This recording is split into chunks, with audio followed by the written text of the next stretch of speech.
दोस्तों, मैं शोभित कुमार चौधरी आपका वेलकम करता हूं फिर से अपने यूट्यूब चैनल अकाउंट्स हवेली पर।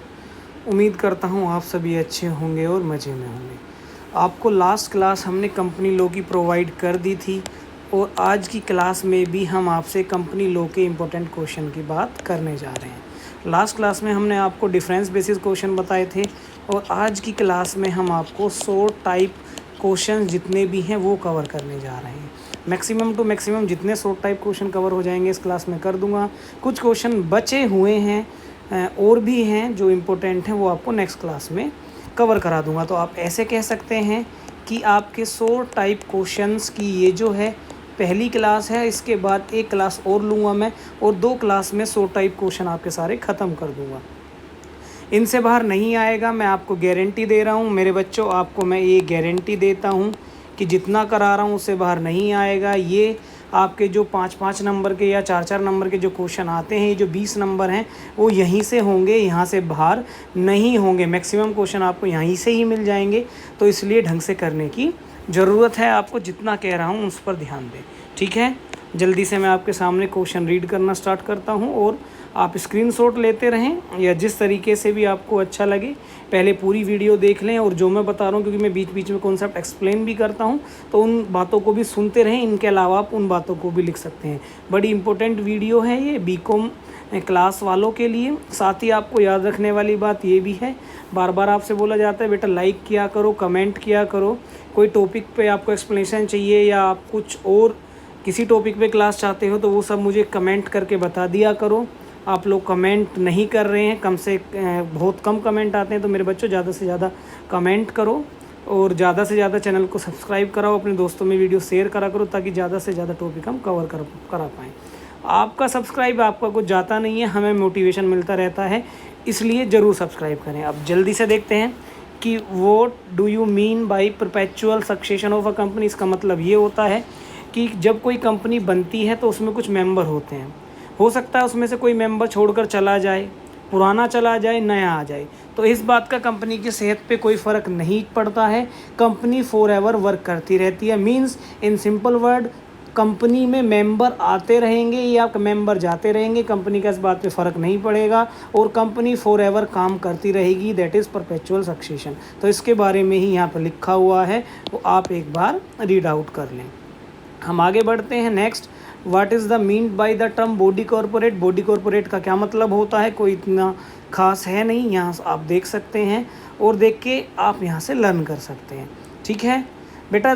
ज़्यादा से ज़्यादा आप ये नहीं है सारा एज इट इज़ लिखें, कुछ अपने आइडियाज़ यहाँ से आप पढ़ के आइडिया बना लें और उन आइडिया को आप पेपर में एक्सप्लेन कर दें। मैं सारा एक्सप्लेन करूँगा, वीडियो लंबी हो जाती है, आप पूरा वीडियो देखते नहीं और आप लोगों का सजेशन भी है छोटे से छोटे वीडियो रहे, इसलिए ऐसा हम कर रहे हैं। What is mean by the separate legal entity. Separate legal entity क्या होती है, ये आपको बताया था कि कंपनी और उसके मेंबर अलग अलग होते हैं। कंपनी और मेंबर को एक नहीं माना गया है, अलग अलग माना गया, उसी को सेपरेट लीगल एंटिटी हम मानते हैं। मतलब कंपनी अपने मेंबर से अलग होती है, इसलिए कंपनी के अंदर जो पैसा लगाया जाता है उसको कैपिटल को लाइबिलिटी साइड यानी कि अलग मान के, लाइबिलिटी मानकर पैसे को हम रखते हैं। कंपनी अलग है और कंपनी मैन अलग है, दोनों अलग अलग हैं, दोनों एक बात नहीं है। सिंपली ये रिप्रेजेंट करता है। जॉइंट स्टॉक कंपनी कौन कौन सी होती है, कंपनी की जो नॉर्मल डेफिनेशन आप वो यहाँ पर लिख सकते हैं कि कंपनी एक आर्टिफिशियल पर्सन होता है, उसका एक परपेचुअल सक्सेशन होती है और एक कॉमन सील होती है। वो सारी बातें आप यहाँ लिख देंगे। फीचर्स क्या हैं जॉइंट स्टॉक कंपनी के, ये मैं एक क्लास ले चुका हूँ, आपको कवर करा चुका हूँ। मैंने कंपनी लॉ की एक क्लास अपने चैनल पर डाली हुई है जिसमें मैंने ये आपको पहला और दूसरा चैप्टर फुल्ली एक्सप्लेन किया हुआ, उसका लिंक मैं डिस्क्रिप्शन में दे दूँगा। वहाँ जाकर वहाँ डीप में ये वाली चीज़ें समझ भी सकते हैं। How many minimum and maximum number of member in a private company. Private company में कितने होते हैं, मिनिमम 2 मेंबर होते हैं और मैक्सिमम 200 मेंबर्स होते हैं कि एक प्राइवेट कंपनी में, वही बातें यहाँ पे लिखी हुई हैं। How many minimum and maximum numbers in a public company. Public company में कितने मिनिमम मैक्सिमम होते हैं, तो पब्लिक कंपनी में मिनिमम 7 मेंबर होते हैं और पब्लिक कंपनी में मैक्सिमम की कोई लिमिट नहीं है, मैक्सिमम की कोई लिमिट नहीं होती है मेरे बच्चों। आगे कह रहा है कि प्राइवेट कंपनी का क्या मतलब है। हम सिंपली लॉ में एक डेफिनेशन लिखी हुई है कि वो कंपनी जो प्राइवेट पब्लिक कंपनी नहीं है वो प्राइवेट कंपनी, या company which is not a public company is known as private company, हम ये वाली डेफिनेशन भी लिख सकते हैं बाद में। इसके अलावा और भी चीज़ें जोड़ देंगे कि वो कंपनी जो अपने मेंबर्स का राइट रिस्ट्रिक्ट कर देती है अपने शेयर के ट्रांसफ़र को लेकर, कि वो शेयर ट्रांसफ़र नहीं कर सकते हैं।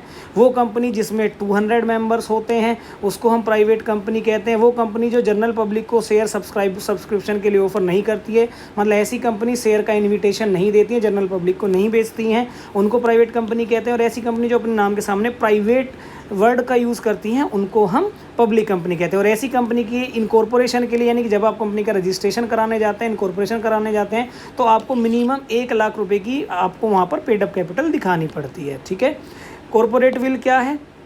कंपनी और उसके मेंबर के बीच में एक पर्दा होता है, माहीन सा पर्दा होता है, कर्टन होता है, उसी कर्टन को हम कॉर्पोरेट विल कहते हैं। यानी कि ताकि हमने कहा था ना सेपरेट लीगल एंटिटी को डिफाइन करता रहे, तो ये कोऑपरेटिव विल उसी का एक हिस्सा है। आप पढ़ सकते हैं, सिंपली लिखेंगे कि ये कर्टन का काम करता है कंपनी और उसके मेंबर के बीच में। सालेमन एंड सालेमन का ये केस है, ये बेटा सेपरेट लीगल एंटिटी का केस है, जो हमने पढ़ा था अभी सेपरेट लीगल एंटिटी। तो सेपरेट लीगल एंटिटी का ये एक केस है। आप अगर पेपर में क्वेश्चन आता है सेपरेट लीगल एंटिटी का, तो आप ये एग्जाम्पल भी लिख सकते हैं, इसको ज़रूर रीड कर लें।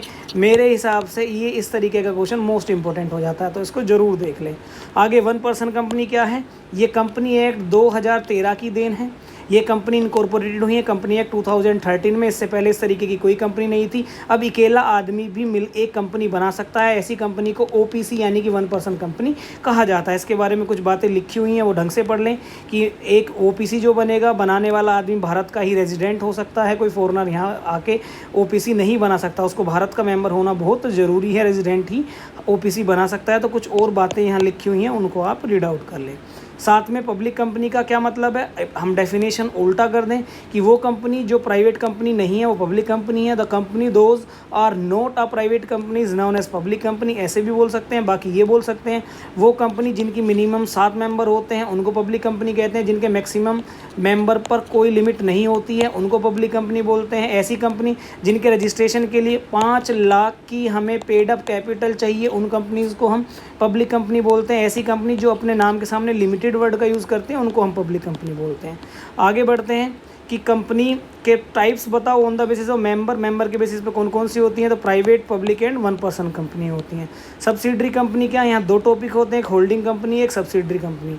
होल्डिंग कंपनी वो होती है जो कंपनी किसी दूसरी कंपनी के मैनेजमेंट पर या उसकी शेयर कैपिटल पर अपना राइट रखती है, उसको हम बोलते हैं होल्डिंग कंपनी। जैसे मैं ये कहता हूँ ये कंपनी 1 है और ये कोई कंपनी 2 है, तो कंपनी 1 ने क्या कर रखा है? कंपनी 2 में पैसे लगा रखे हैं, तो कंपनी 1 का होल्ड है कंपनी 2 के ऊपर, तो कंपनी 1 को हम होल्डिंग कंपनी बोलेंगे, और जिसके ऊपर होल्ड किया हुआ उसको हम सब्सिडरी कंपनी बोलेंगे।